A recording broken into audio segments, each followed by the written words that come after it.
is pretty simple. We'll start with Mr. Brown. Are taxes in Maryland too high? Let me answer it this way, that when we reform our tax code, we can't do it in a piecemeal fashion. So, for example, this year in the General Assembly, we gave tax relief through the estate tax to Maryland's 1,000 wealthiest families.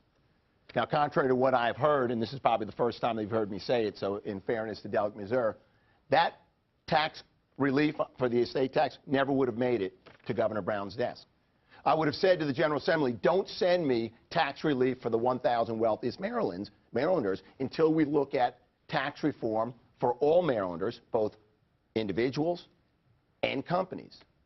So what I know is I'll be guided by 3 principles in tax reform in the Brown-Ullman administration. In the first 100 days, we'll put together the commission, and we will charge them, ask them to come back with a plan for the January 2016 session.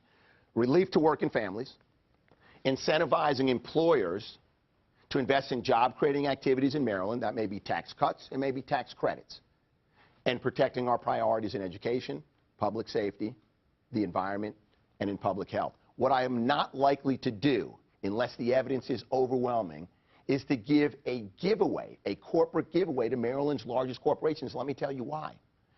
2 out of every 3 private sector jobs in Maryland are created by small businesses. They don't pay the corporate income tax. If you want to give relief to small businesses, the small entrepreneurial businesses that drive our economy, because the U.S. Chamber says we rank #1 in innovation and entrepreneurship, give a tax break to the small businesses, not the big corporate tax break that others are recommending. Mr. Brown. Comprehensive tax reform. Delegate Mazur. Tax policy is misaligned in Annapolis right now. What you see are corporations and millionaires getting a lot of tax relief.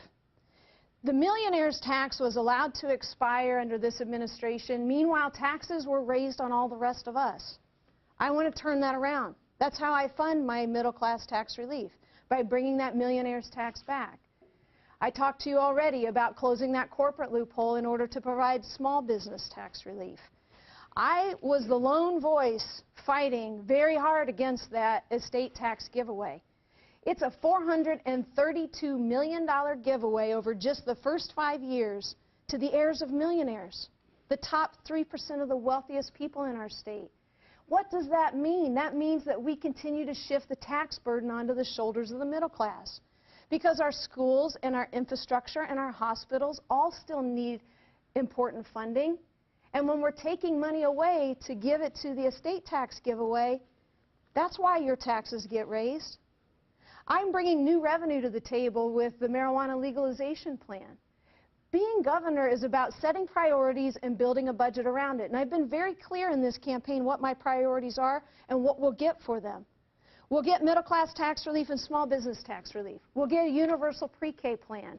And we'll end our failed war on drugs. All of this paid for by closing corporate tax loopholes and asking millionaires to pay their fair share as well. Mr. Gansler, same question on taxes, but if I could zero in a little bit on your corporate tax proposal. Of all the taxes out there, why is that one your focus? It's not my focus. The Lieutenant Governor's made it my focus in 3 mailers and a television ad. My focus is actually to answer your question, which is, of course, the taxes are too high. There's not a Marylander I come across that doesn't talk about the tax structure and how we're not competitive with other states.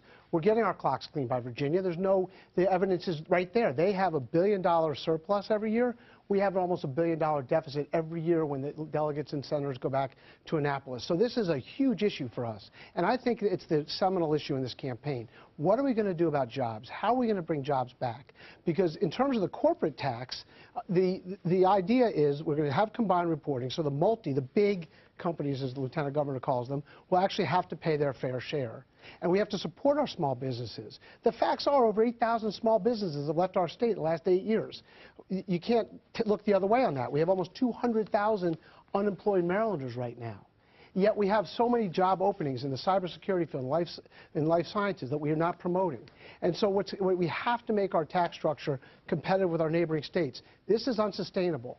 The idea of the current administration is let's balance our economic future on the backs of more casino gambling and more taxes. In a Gansler-Ivey administration, we're going to be bringing jobs back to Maryland.